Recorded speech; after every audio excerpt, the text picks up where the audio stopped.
Hey everybody, good evening. This is Dominic DeAngelo of WrestleZone.com. Today's date is August 4th, 2020.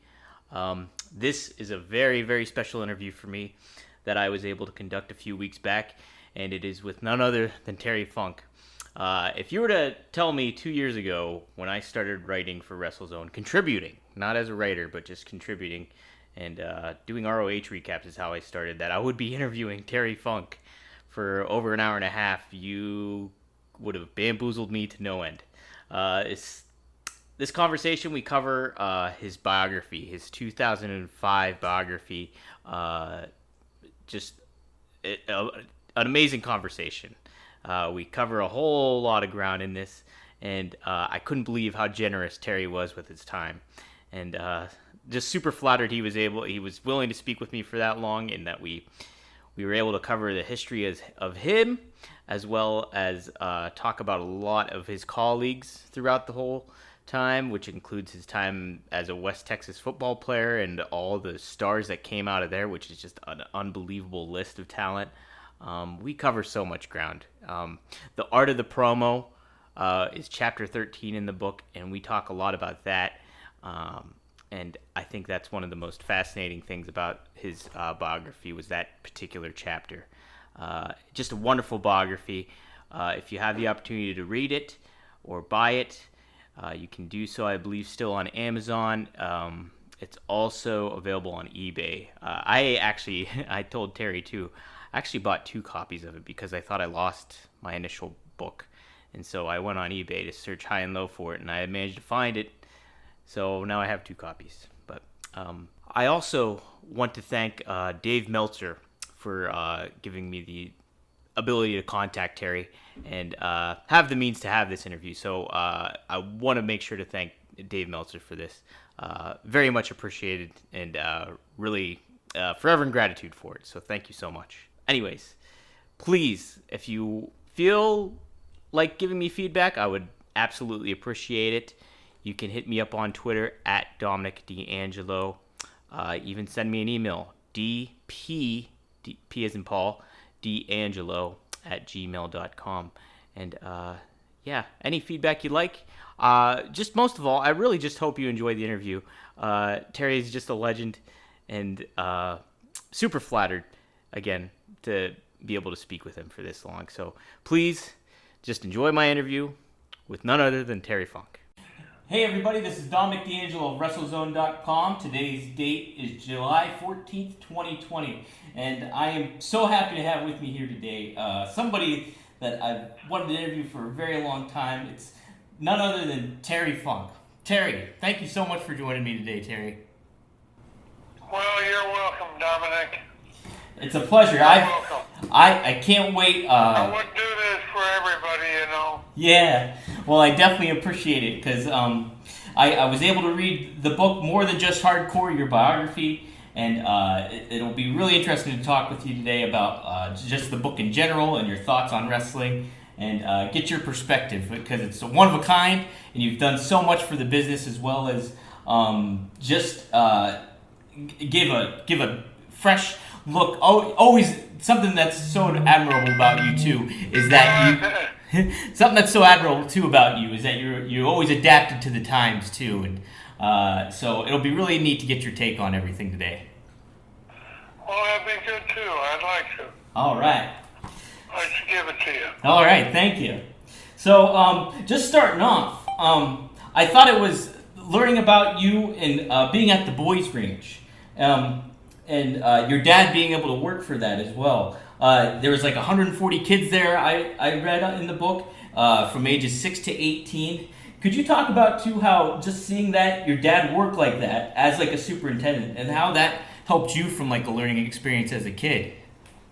Well, it was a great learning experience. It was. I was there from about 5 to about the 3rd grade. And it was quite an experience, you know. It was dealing with, my father dealt with 180 kids out there, or around that amount, and they took care of them. And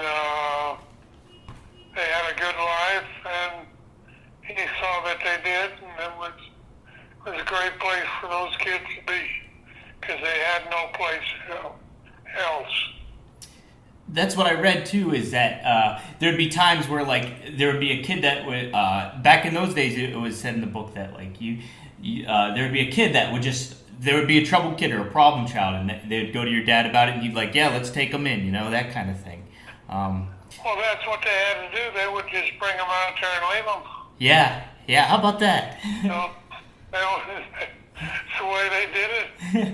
But it was Cal Farley's Boys Ranch, and he was a wrestler. Cal Farley was in the early 20s, and he's the one that started the ranch. How about that? And then my father became superintendent in 1948. Wow. Man, I just thought that was such a neat aspect of your early childhood and something that was... Oh yeah, I was 4 years old running around there like an idiot. It had to be like just being in that kind of environment, seeing kids older than you and everything like that, and just your dad being able to handle that. Was it cool to see your dad work with all those kids in that kind of perspective as a kid? Absolutely, it was. It was a wonderful thing that he did for not only for Amarillo, but for the entire state of Texas. He took kids from all over at that time. They took them from California. Whoa. They took them from Oklahoma. They took them from Arizona. They took them from everywhere, Yeah. And the kids, they would bring kids out there. It's kind of like bringing a dog out. They'd bring them out and drop them off, and they would leave. Wow. And you wouldn't even know who the kid was at that time. Mm-hmm. That was a long time ago. You could never do that as a parent or whatever, Yeah, no, for sure. It would never work, and you could never take them that way either, But that's what he'd do is he'd take them and give them a place to live, and some of them were very successful and did a great job out there. Not a great job, but it was a great place for them to be. It was home. Yeah, and finding that kind of refuge at a place like that where somebody that cared about you and, was looking out for your well-being, it's, a lot of kids don't get that, especially nowadays too, even in today's society. So, it's definitely speaks volumes of your dad too and his ability to do that. Well, thank you. You're welcome. Something else that I thought was pretty cool too about your youth is you just kind of living in that 30-foot trailer that you mentioned, and how there was 4 kids, I think 4 people in that trailer, right? 4 people. 4 people. 4 people. My mom, my father, and my brother and I. It was quite a wonderful way to live at the time. Mm-hmm. It was. Where was your home? Well, it was probably wherever you could drive in a night, Yeah. That had to prepare. But it was a great life. It was, and I used to love to get up and, they had a little area up behind the back seat, between the back seat and the rear window. And I would get up there and lay down up there whenever I was about 4 years old, and my mom and dad were on the road, from town to town and wrestling, and my brother would sleep on the seat, and I'd sleep in that little area up there behind the back seat. Mm-hmm. And it was wonderful. I'd look up at the stars at night. Quite a deal. Yeah. I bet that prepared you pretty darn well for just being on the road in general for your wrestling career too. Yeah, well, that was something too, is be that young and on the road, Yeah. you know, and then when, you know, Boys Ranch became a home, my father was superintendent. He was out there for 4.5 years, and it was a wonderful place to be, Yeah. you know. It's, So, but he had a lot of rugged kids out there. yeah. I wasn't the oldest, you know. Yeah. Yeah, they took them all the way up to 18.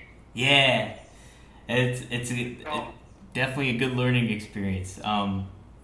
Talk about something, an awesome chapter 2, I thought, was just the one in general about West Texas football, and just the list of names that went through there or that was associated with it.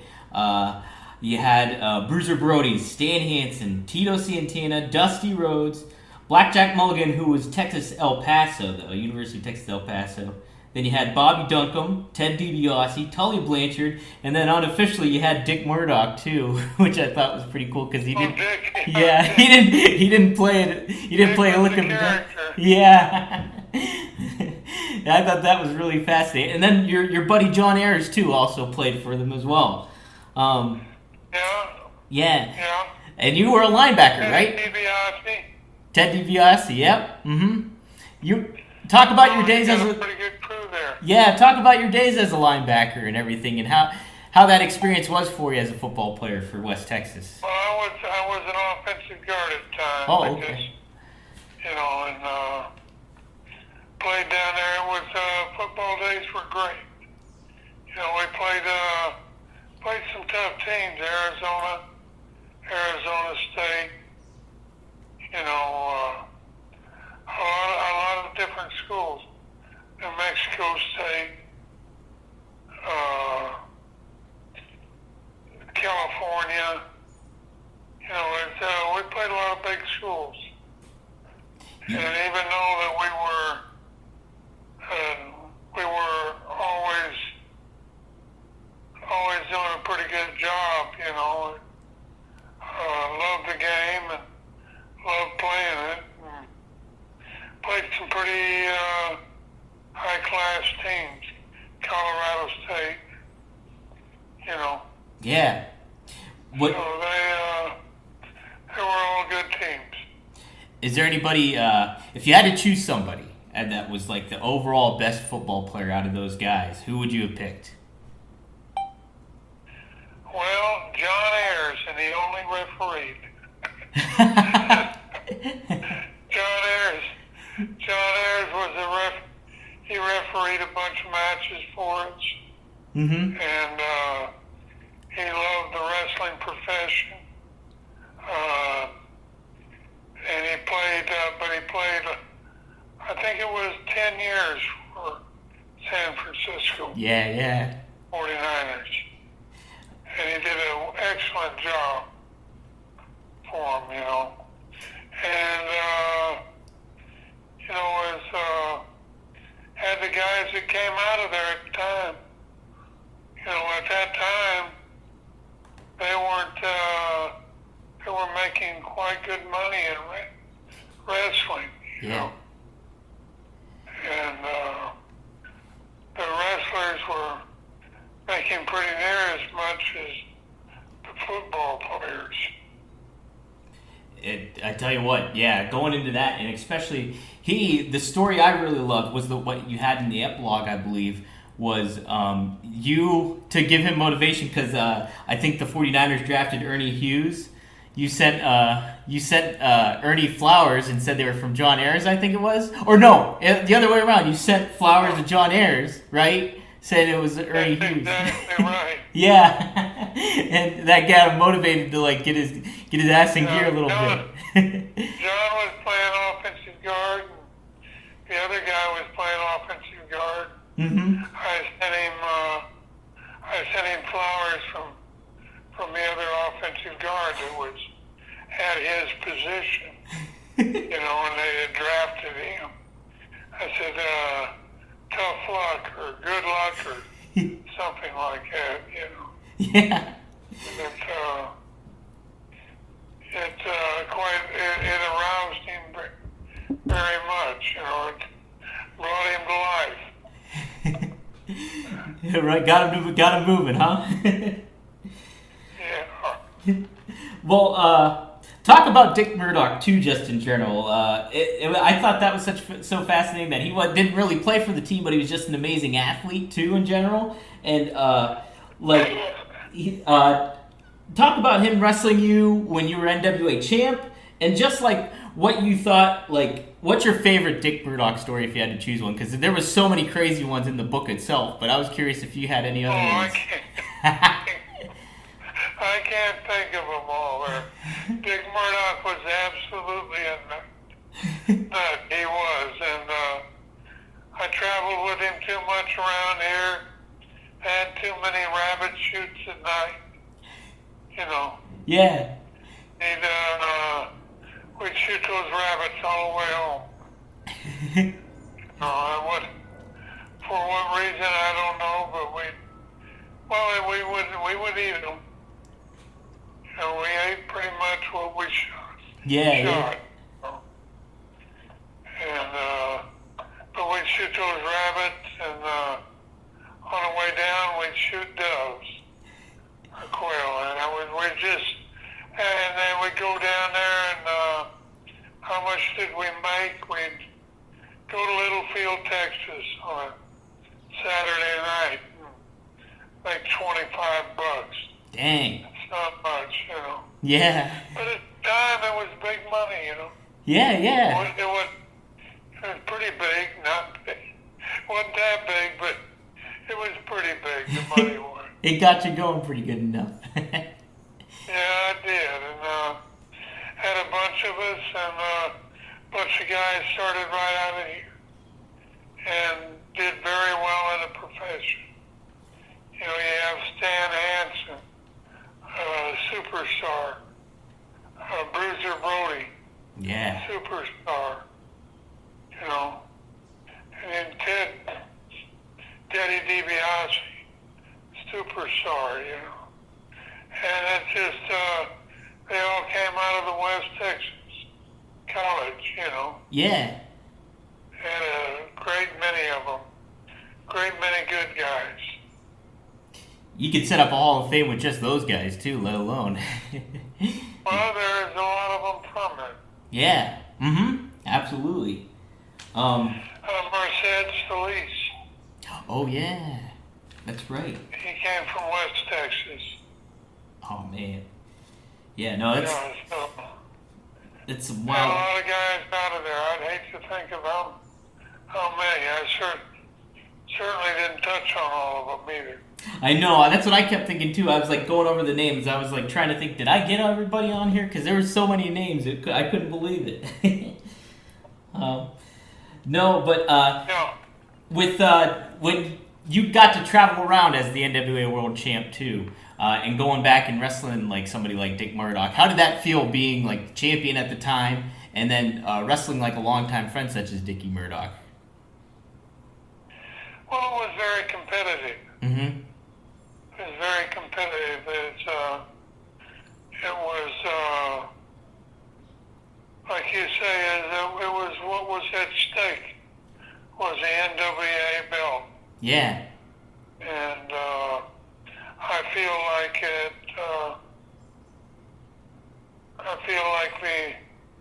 the title was respected immensely at that time, because the one title covered the entire United States, Japan, and everywhere, you know.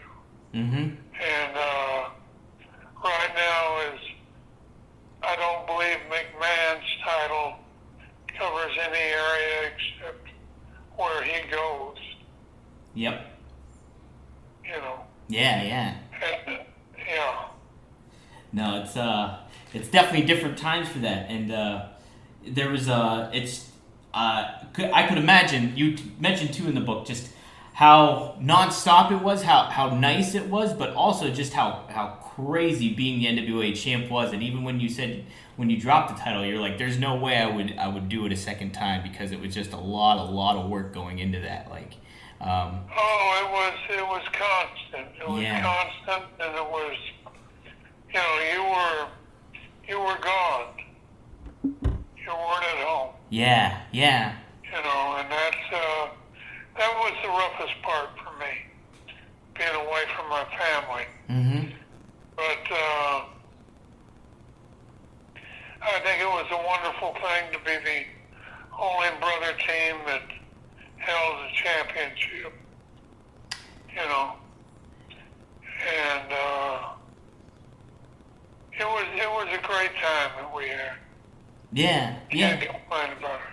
Talk about your brother as champ too, because in the book that you always talked about being asked, like, who do you think the greatest NWA World Champ is, and things like that. And the two names you mentioned was your brother and Harley Race were the top two, because you said Harley would kick your ass if you heard otherwise or something. That's right. That's true too. I thought they were very good champs. Yeah. But I mean, boy, I can take nothing away, because I watched so many. That was in my era. Mm-hmm. But look at Lou, Yeah. Look at Lou Pez. He was a wonderful champion, and champion for years. And they had so many great wrestlers that came out of the NWA. Yeah. And now where is it?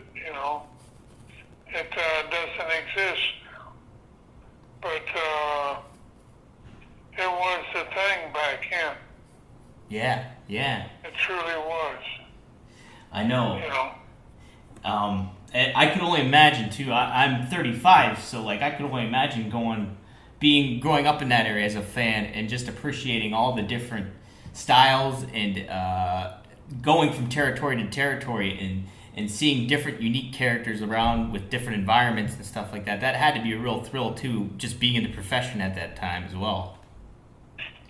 It was a very great time at that time to be in the profession, and it was there was an abundance of great wrestlers throughout the states at that time, and I think you had a better selection of superstars than you do now.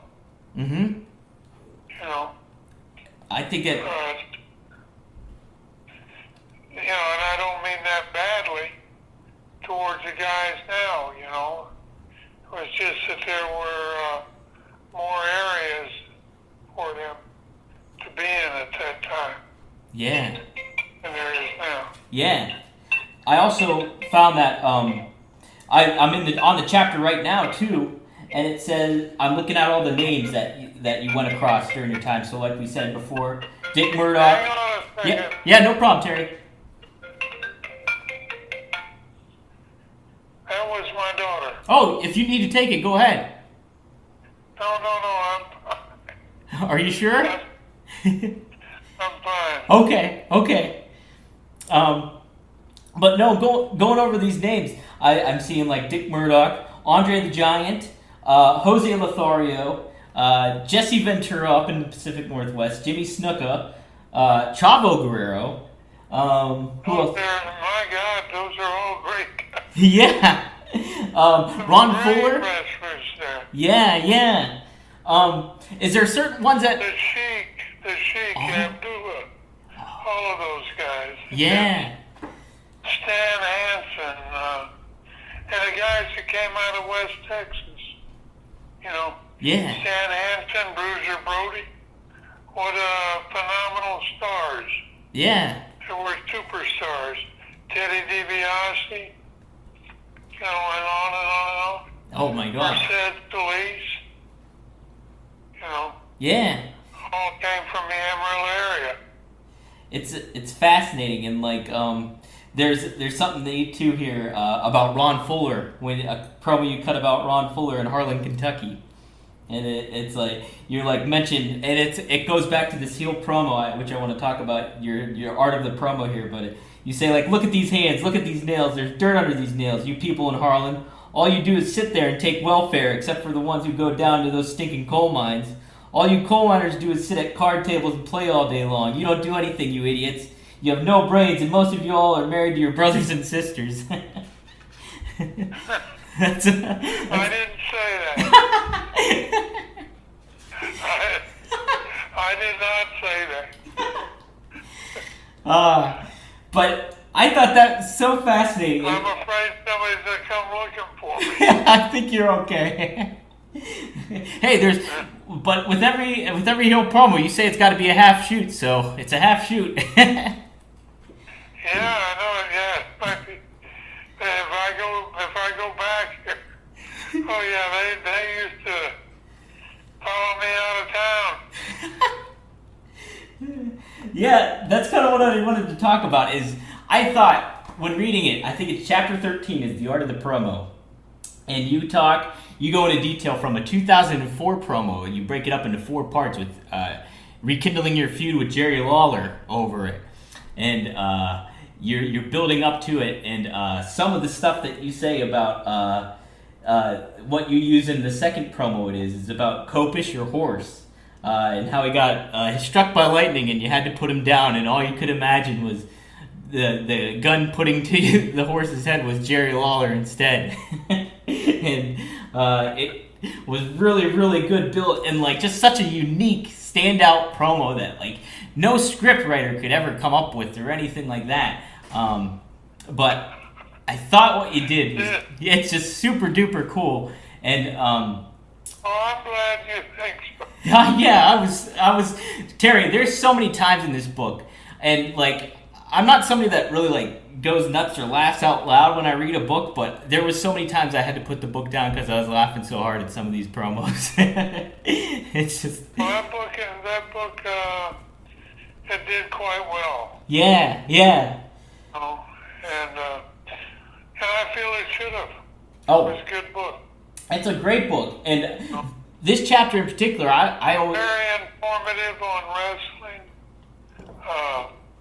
It treats my profession with respect, and I think all of that is important. super important, and like I felt too that chapter in particular. It was such like almost like a manual for a lot of young wrestlers coming up that maybe you haven't, that kind of grew up in this. I think I would recommend reading that book. I think wrestlers should read it before they get in the business. Yeah, I totally agree with you. It'd be very good for them, if they're thinking about being a wrestler. That book would be a good book for them to read. It's like it covers, not only does it make you appreciate the history of wrestling and the work that comes into it and the people that influenced it, but yeah, it's also you take these moments in time throughout the book to kind of just give a little insight on the philosophy behind wrestling and the psychology of certain matters of things, whether you're a heel or whether you're working in the ring or different things like that. I thought it encompassed an all-around very, very informative thing, not just for fans reading it, but just, like we mentioned, for the wrestlers that are up and coming in the business too. Well, and it also, as you read it, you gain respect for the profession that I was in. And I think that's the most important thing that the book does.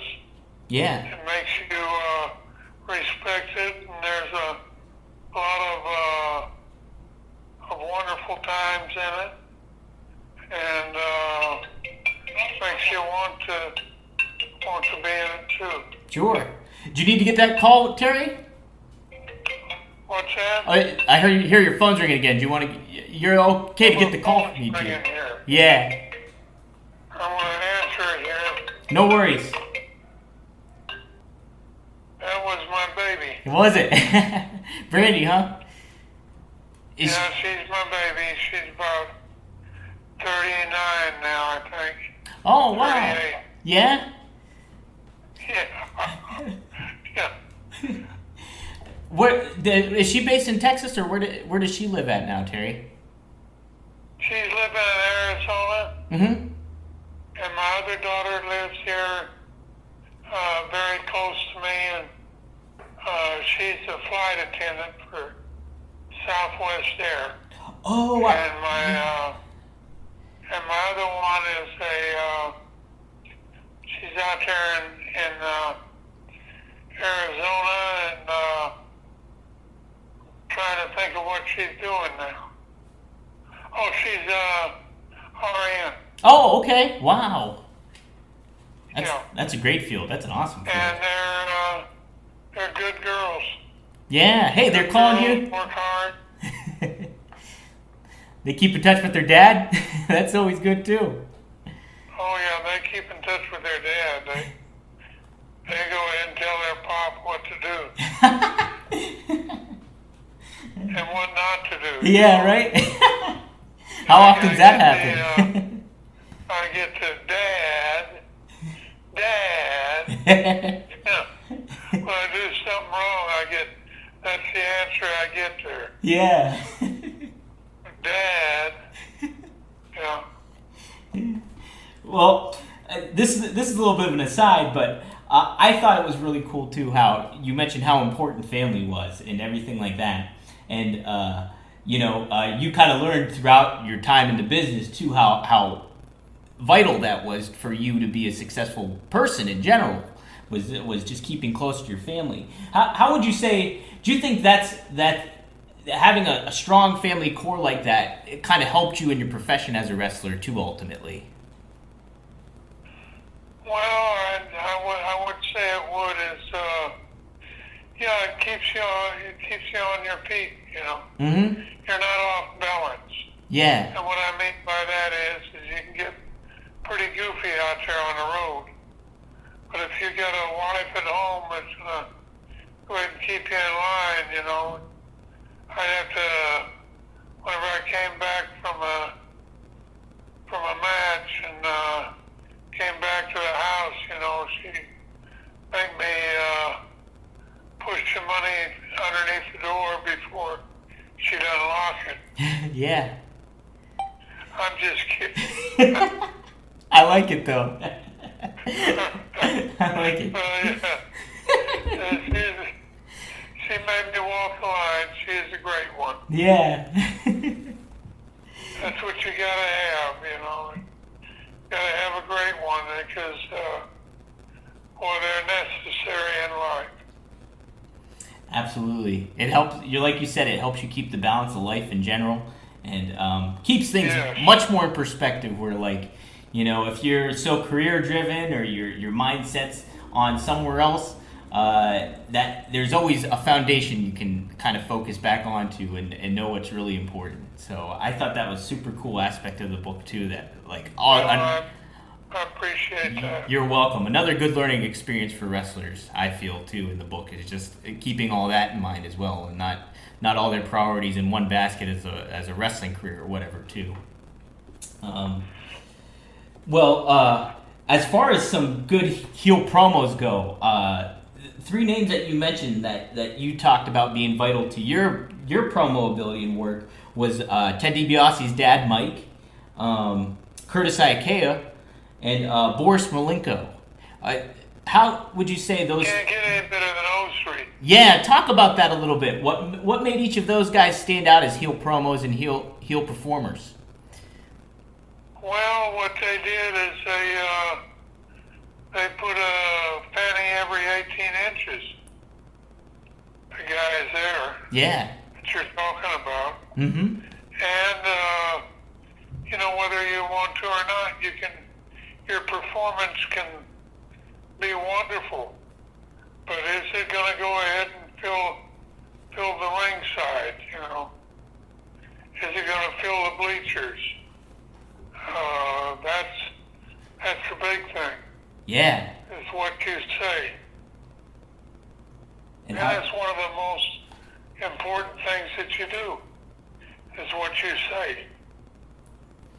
that's what makes wrestling so intriguing too. About that is just having that, like, it gives you that platform to do that. Obviously, the ring work is important, but I always felt the promos. It's amazing. It's amazing that it's what they.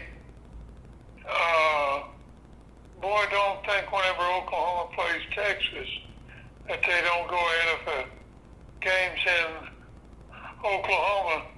Don't think they don't have interviews with Texas football players. Yeah. Yeah.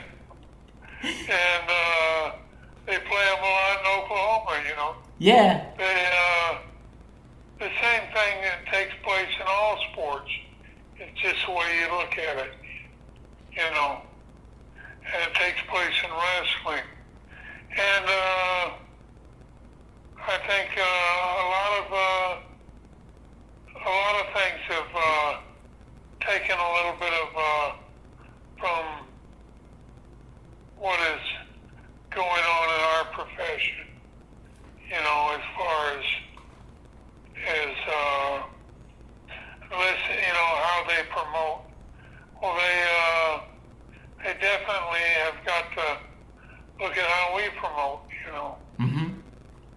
And I think that's the important thing, and I think they need to even look at it more.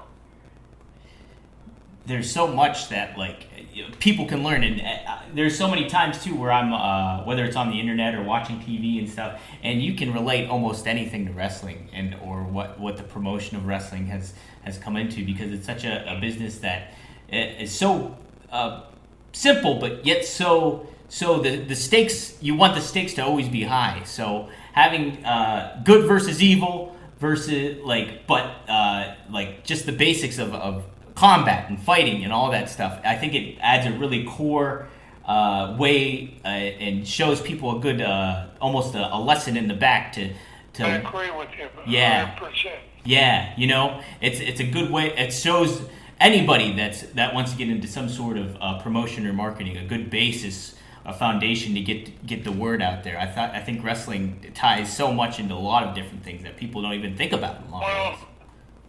Well, you think about it, and you have got to have conversation and interviews in all sports and all everything. Mm-hmm. And if, I'm sure that they wouldn't mind if Oklahoma was playing Texas. Oklahoma said, we're going to come down there and beat your asses, Yeah. Whatever, And I'm sure Texas coaches may not go ahead and act like they like it on the radio, but they'd sure go ahead and probably appreciate it, have a total sellout. Yeah. Right? Oh, man. That's right. Another great guy at being a promo too is one of your closest friends in wrestling was Mick Foley. You always Mick's very good. Yes, and you always said too. You always envisioned, even when he was a heel and wrestled as a heel, you always envisioned him as a baby face.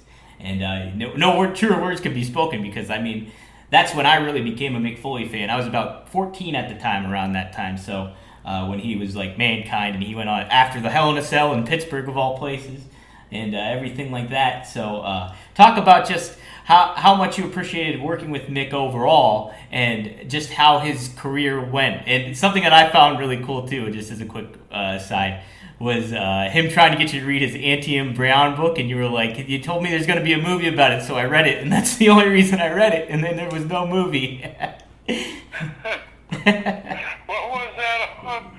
So What book was that? That was his novel that he wrote, Antium Brown. You said he pitched to you that there was going to maybe be a movie about it, so you read it and you liked it. You said, but you're like, but there ended up being no movie about it. So I thought that was pretty funny. That's right. Mick is he's a very interesting person. Yeah. And he has a great love for what he does. And Mick, Mick is a great guy. I've always enjoyed being his partner in the ring, and I've enjoyed just conversation with him. He's a smart guy, extremely smart, and he's done very well because he is smart. Mm-hmm. And he hadn't had to bow down to Vince or to anybody else in the wrestling world, you know. Right. He's done what he wanted to, and he continues to do it. Yes. And a very sharp guy.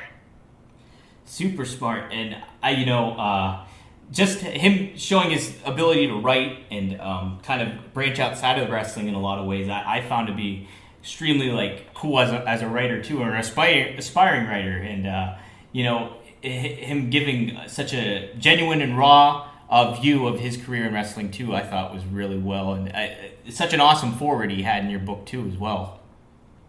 Yeah, he's a great guy. Yeah.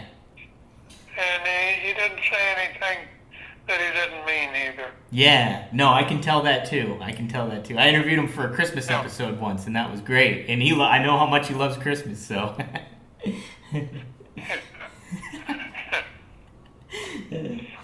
Quite a character. Quite a character. And speaking of a lot of good guys in the business too, I wrote down a list of guys that you mentioned throughout the book that you said were something that I appreciate is how much loyalty meant to you, and people following through with their word, and just being an overall good person and good worker in the business. And here's a few names I wrote down. Well, that's in life too, though. Oh, you yeah. know that. Oh, absolutely. I do too. We've got to have that in life.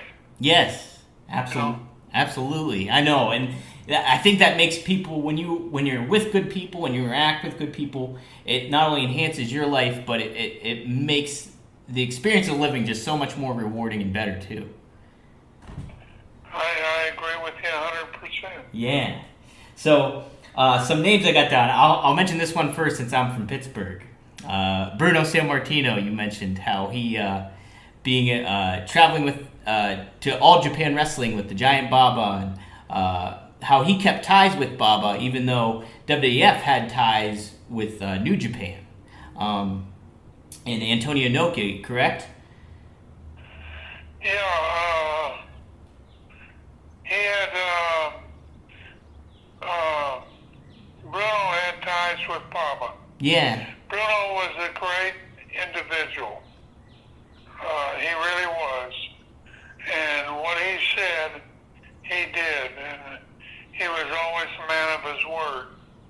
And he was just a great individual, a great person, a great competitor, a great in-ring performer. I can't tell you how much I thought of that guy. Yeah. No. You talk about a first-class individual. Whenever Bruno would come into the room, you knew that he was somebody. Yes. Oh man. You guys, how many times did you guys wrestle one another? Was it once, or did you do a couple times? How many times did we what? Did you guys wrestle one another? I think it was only one or two times. Okay, that's what I It thought. was in Japan, Yeah, yeah. you know. And I think it was in, never in a single. Oh, okay, like tag matches. Yeah. Yeah, yeah. Oh man, I got Yeah. it. Do you know if there's video of that? Probably not. Yeah, dang it. I have no idea. I'm gonna do some diving tonight on YouTube, I think. Another name was Wahoo McDaniel. You mentioned how he would fight for payoffs for the younger guys, or guys that were on the undercard and everything like that. He would. Yeah. Talk about that a little bit, and what he brought to the business overall, just from even if it's not from an in-ring standpoint, but from a backstage and leadership standpoint. Wahoo was crazy. He was just out of his ever-loving mind. He loved hunting. wrestling. He loved football. He loved it all. You know, he loved life. Yeah, yeah. I'm so sorry that he passed as young as he was. What was he, in his 50s? I believe so, yeah. I believe it was around, like, he was in his 50s or so. Yeah. Early 50s. Yeah. Such a... It's, and just a great guy, you know, and he was what he was. yeah. He was a wild and crazy Indian. yeah. You know, and I'm serious about that. Yeah. He was wild, man. And anyway, boy, I'll tell you, he'd get excited, and he was just something special in a dressing room. I just appreciate the fact too. I'm a New York Jets fan, so when he played for the Jets, I was like, when I learned he played for the Jets, I was like, all right, that's pretty awesome. So I was, yeah. He was a great football Played for player. them and did a hell of a job. Yeah, right. He did. He'd go ahead and he would play for the Jets in the fall and winter, and then come back to wrestle in the summer. Wow. See, I didn't know that either. I didn't know he did it both at the same time. Yeah. Wow. Absolutely. Wow, I did not know that. That's Absolutely. awesome. How about that? Yeah, the Indian was crazy. Always staying busy too. Somebody that was earlier in the book that you mentioned, and you had your first match in Amarillo against, was Sputnik Monroe too. That was Sputnik Monroe was he was nuts. Definitely. Yeah. What you mentioned in the book too is like you were trying not to give too much in the match, but he was kind of taking a little bit in your opening match, and then your dad got really ticked off at you and was like, "Hey, you can't let him have all that." Right? Yeah. Yeah, he wasn't even, my father had left me out at the ring by myself. Yeah. But Nick just started eating me alive in the ring. Jeez. And my father came down the ringside, says, "Get your ass up, Terry." And I leaped. I was up on my feet and run around. People, they all thought that was wonderful. Yeah. No, they didn't know that I did it out of fear. Not fear of Sputnik, but fear of my old man. Right? Like, what's going to happen? Yeah. Yeah. Something that was cool about that, too, was... Get up, Barry, I'm going to kick your ass. That's what it was. Yeah, right? And you said he let you have it, too, after the end of the match, too, at the end. Yeah. Yeah. Something that was cool about that moment, it was later on, was I think it was in the... I don't remember what... I think it was with Eddie Graham in Florida. Sputnik was going to have a match with Don Serrano, I believe, and Eddie wanted him out of the territory. And he was like, just shoot on him. And then Sputnik was like, I got to tell him I'm going to shoot on him before I shoot on him. And then I thought that was a pretty cool moment, too, where he's like, hey, I'm going to shoot on you. And then he whooped his ass. That's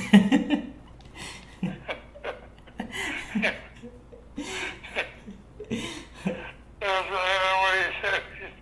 He just said he had the guy down. He said, I got to tell a guy I can't take advantage of him. Yeah. I cannot take advantage of a man in the ring like that. Yeah. I got to tell him that I'm going to shoot on him. I thought that was So great. he went ahead and he got him down there and on the ropes or on the mat, I can't remember which it was. But he went ahead and he had him right there and he said, as fast as he could, he said, it's a shoot. Punch the guy at the same time. But he was crazy. Did you ever have to do something like that? Did the promoter ever tell you, like, hey, can you shoot on this person or anything like that? Or did you willingly just do it for your own reasons or anything like that? Was there any moment like that? Well, I would never do that if I'm going to go ahead and do something to somebody, I'm going to do it Yeah. Not in the ring. You know, not in the ring. Yeah, not in the ring. That makes sense. That definitely No. makes sense. Yeah. Yeah. No, for sure. So I told you on our previous conversation, I was trying to reach out to people about, like, oh, how do I get a hold of Terry here? And, like, finally I ended up going through Dave Meltzer, who I got to thank for that. But couple of the other guys I went through was a few ECW guys, like Tommy Dreamer and Blue Meanie and stuff.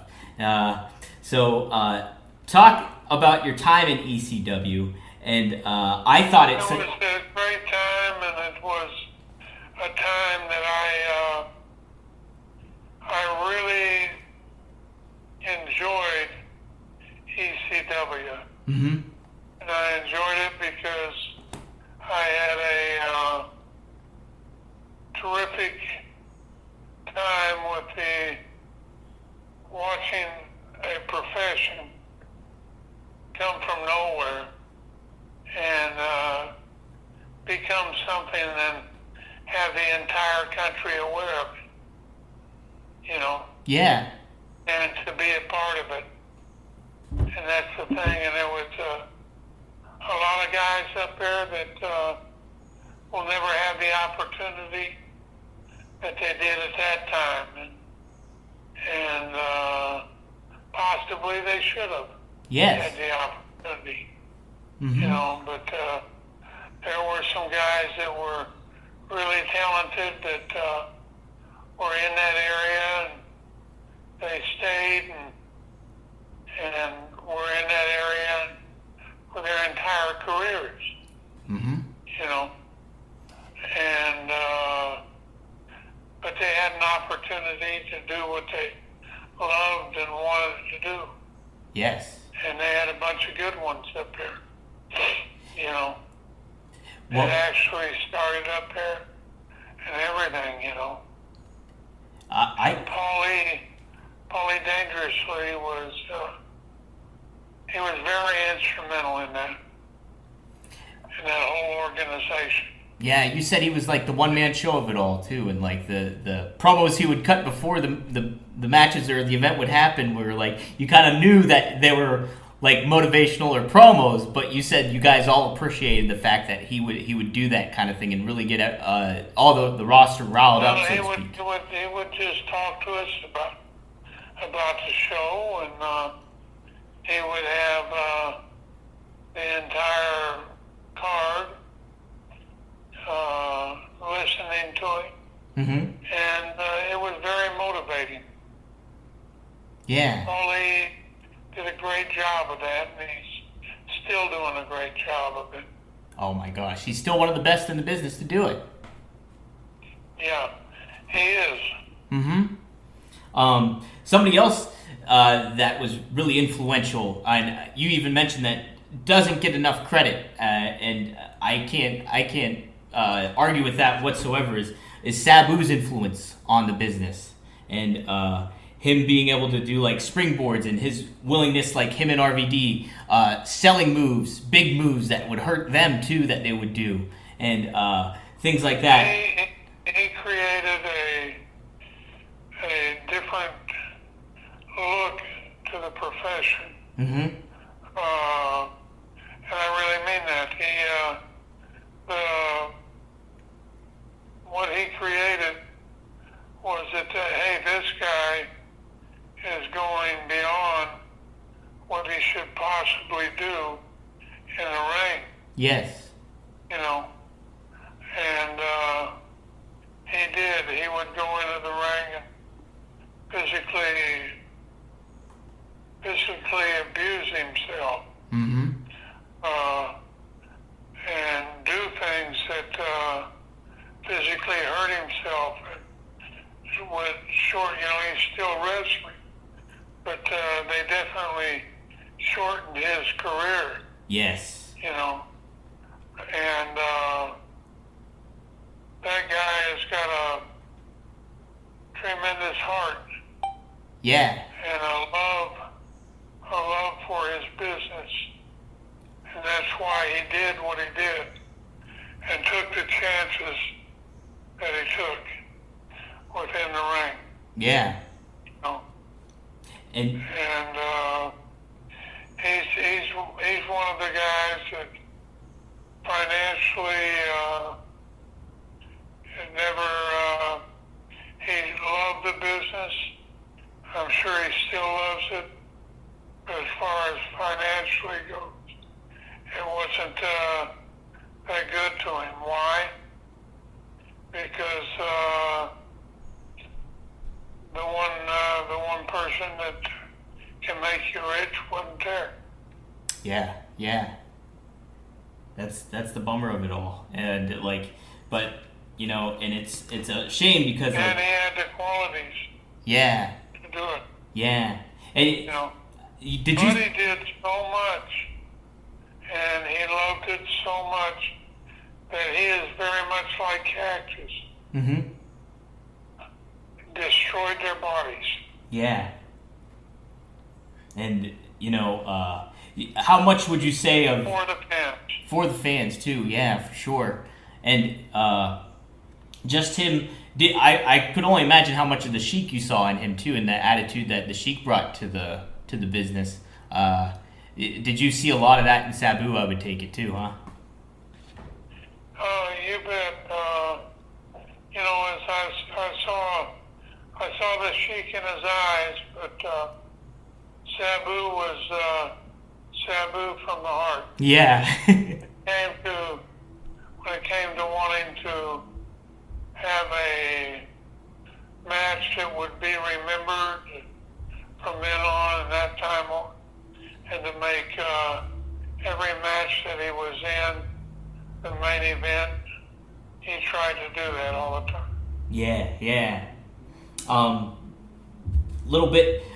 You mentioned too in the book Eddie Gilbert's influence on wrestling, and he in his short period with ECW too. Anything off the top of your head that you really credit him for that changed the business? Yeah, Eddie was, he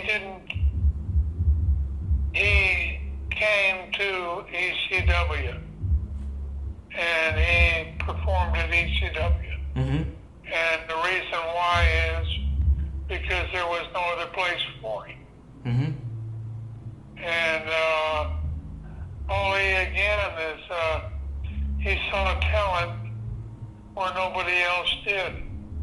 And Eddie Gilbert had all the talent in the world. And Paulie knew that. Mm-hmm. Paulie could pull that out of an individual and a wrestler.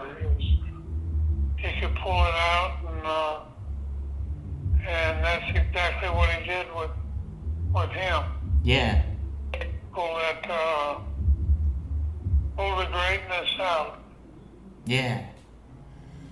No, he's somebody that I think flies under the radar of a lot of people's eyes, and it's a shame he was only there a short time, and he does. That is so true. Mm-hmm. That hey, this guy, he created so much that the wrestlers do today. He was one of the first modern high-flying, super high-flying superstars. Yeah.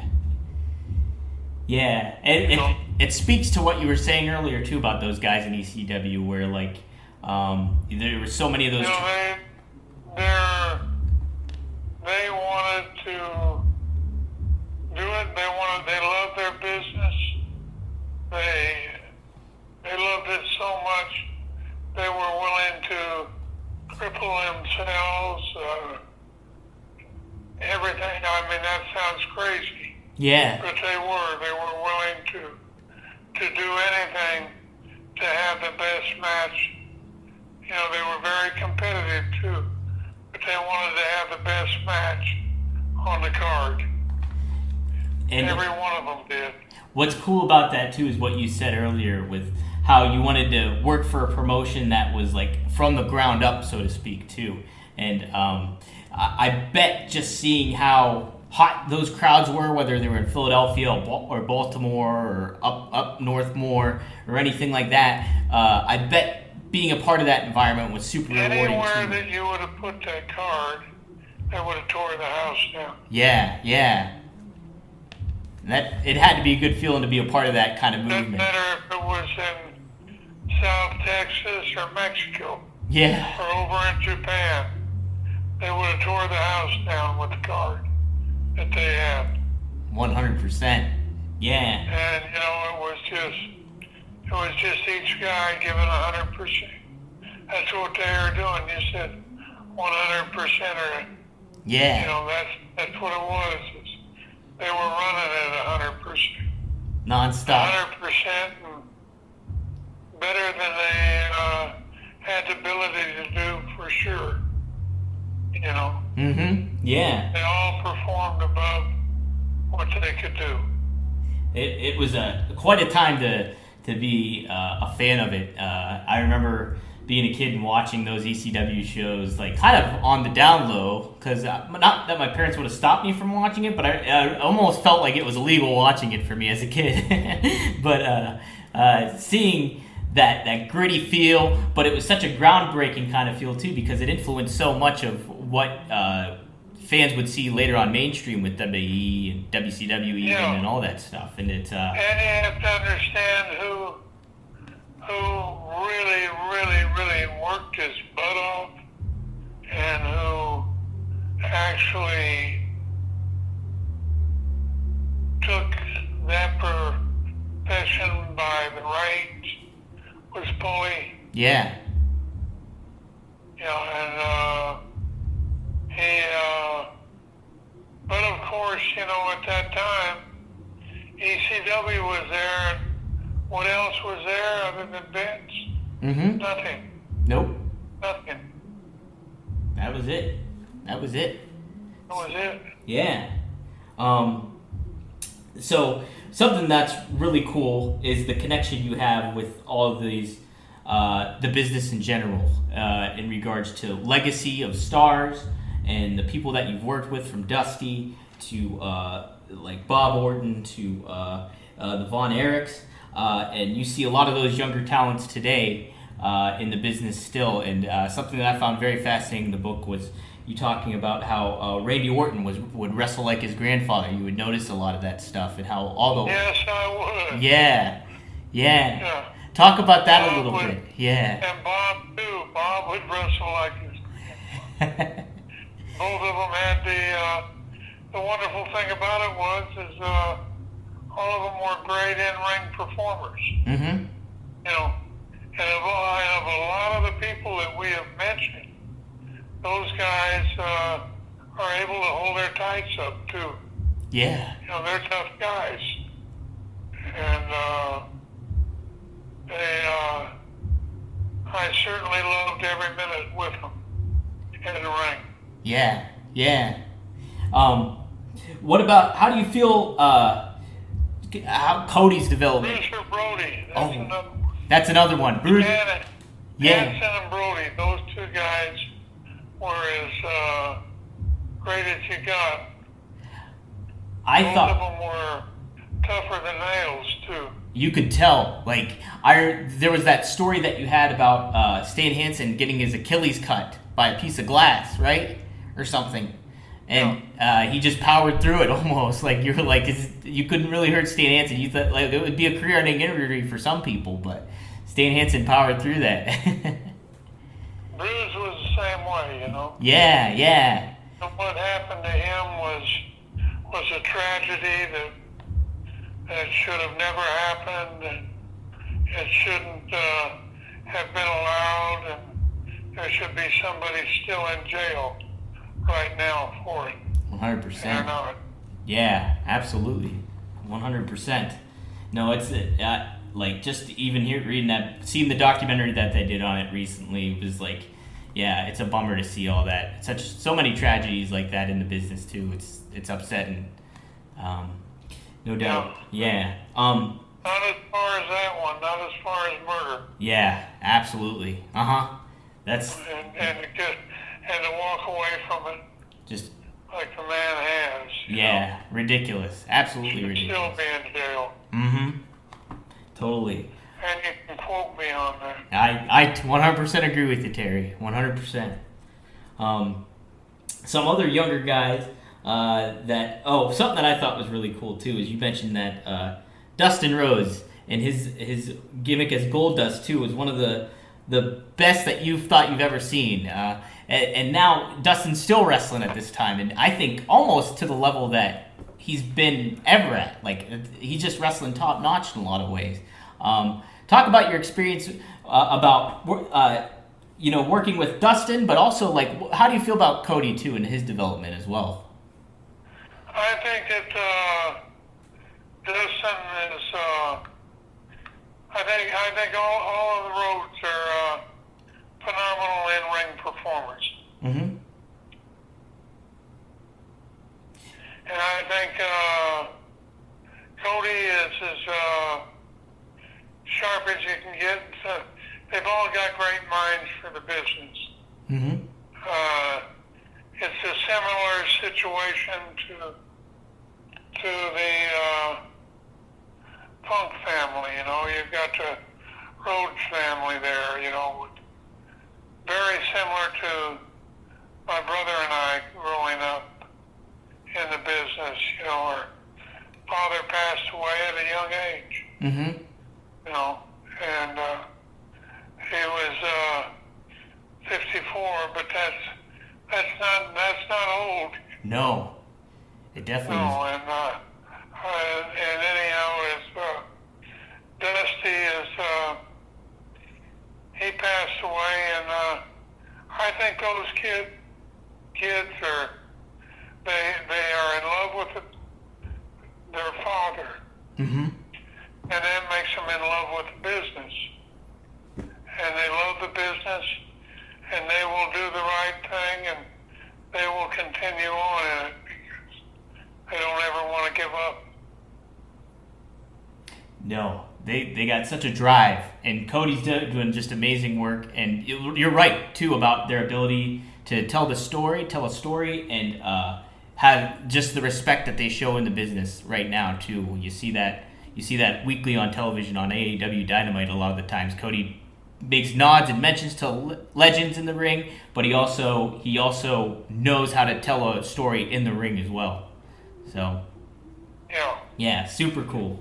That's good. Yeah. Oh yeah. We'll close it out here pretty quick. I mentioned this earlier too about you is your ability to reinvent yourself as time went on, and whether it was from your tag days with your brother to your run as NWA champion to going into ECW to even Chainsaw Charlie and stuff like that. Talk about is there somebody that really stood out to you that you kind of took lessons off of that made you kind of realize I kind of have to adapt or make part in that kind of way? Is there somebody that stood out to you in that regard? I don't think so. No?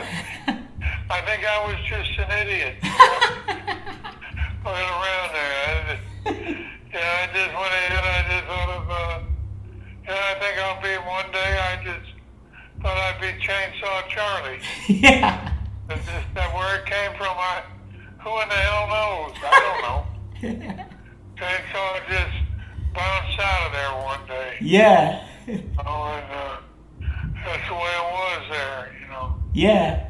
I thought seeing all those different versions of you, especially like just the hardcore Terry Funk in ECW, I thought like when I got older and stuff and learned more about you and your history and everything, I thought it was such a cool development, and it speaks volumes to what wrestlers should do today. What they always should be doing is always trying to change or make sure that they don't get stale, but always stay true to themselves as well. And I thought you did. I thought you're the epitome of that. Well, they can be themselves, but they shouldn't want to get stale. Exactly. Yeah. Complacent or anything like that. Somebody like. Complacent is a good word. Hey, thanks. I try to throw some vocab in there once in a while. Could have thrown that out a little Right. earlier. I should have.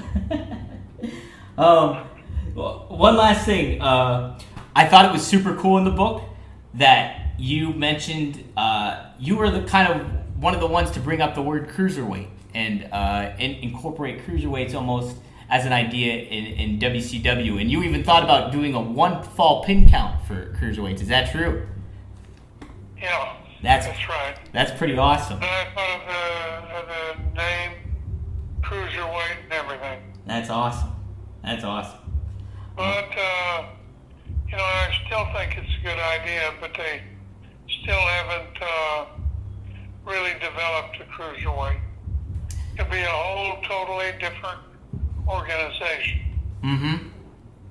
And with those body types and how everybody's a lot kind of smaller nowadays, and the movement in the ring is a lot quicker, and the athleticism is a lot more, high notch and highly elevated. It's pretty. Yeah, that would be, actually give them a division. Yeah. And give them a division of 195 or less. It could still work. It could absolutely still work. Actually, Court Bauer's MLW. Sure it could. Yeah, Court Bauer's. Much more because of their ability to move quicker, and they really can. As you take a 195-pound athlete, and he's going to be able to, you can get some awful speedsters in there. Oh yeah, totally. And Court Bauer's MLW kind of does that. They have a middleweight division, so it's anybody. I think it's under 200 pounds. Court Bauer's Major League Wrestling, they do that, where they have a middleweight division, and so it's all the lighter people in there, and that's pretty cool to see too. That's pretty cool. An entire one. Well, you look at Mexico. Mm-hmm. They've done a great job with it. Yeah, and They draw huge, phenomenal amounts of people. Oh, for sure. And like all the talent that comes out of there is just amazing too. Like diverse amount of talent too. That's what's great. Yeah, 100%. Well, cool, Terry. I feel. Let me see if there was one more thing. You know what? Let's see. There was something that I found really cool. Was a quote that you had? Hold on, I'll look it up just real quick, and then. My what? You had a really cool quote about being. Let's see. Oh, something about. Oh, here we go. 223. It was on page 223. Was this quote about what you would do for a wrestling school? So, you mentioned your brother's school in Florida, okay? And then you say, if I had a wrestling school, I'd have carloads of my students drive 250 miles with about 8 guys in each Chevy Nova with all their bags and stuff. Then I'd have them set up a ring, feed them a couple hot dogs, and make them go in there and do an hour Broadway. Then then they'd have to pile back into those cars after taking the ring down and drive another 250 miles while drinking a couple cases of beer. That would be the final exam. If you make it back home safely, you graduate. I think that's about right, don't you? That'd make a good graduation. That would. Imagine the pomp and circumstance with that. That's the kind of education we used to get. Yeah. So I thought that was great, Terry. And I think... Well, thank you. You're welcome. The business is... I really mean this. Is that there's a lot of organizations, not a lot of them, but, well, there is. There's Japan, there's Puerto Rico, there's Mexico, there's Canada, there's the States. Today there is, Mm-hmm. And there's a place for a lot of people to go ahead and have a wonderful life and enjoy that life like I enjoyed mine. And it's just been a great trip, a trip like I never dreamed I would encounter while I'm here on the earth. And I love my life. I love my fans. I love the people and the whole wrestling world itself. and I enjoy it.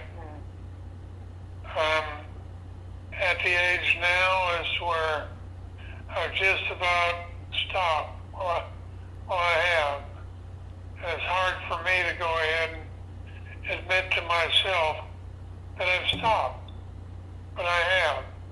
And anyhow, I loved it. I loved it. I enjoyed it. I don't want to do anything else. And I've got so many memories. It's the career you've had, Terry, and the people you've ran into, and the influences you've had on so many wrestlers throughout the years too, and even me, who I didn't know. Like I said, I didn't know more about you until later on in life as a wrestling fan. I knew of your the extreme championship wrestling and all that stuff, but going back to it and realizing how much impact you've had on the business, it's been extremely rewarding for me too, as somebody who's a fan of the business, and knowing what you've done, and then to just being the genuine person, caring person that you are, with and thoughtful about how much love you have for the business. It's truly a pleasure to just speak with you today too on it all. It's been a real honor for me. Well, all right, that sounds good. That's a good way to cut her off. Thanks, Terry. No, it's been great. No, thank you, Terry, for the time. I really appreciate it. You're so generous with the time, and it's an honor. It really is. So.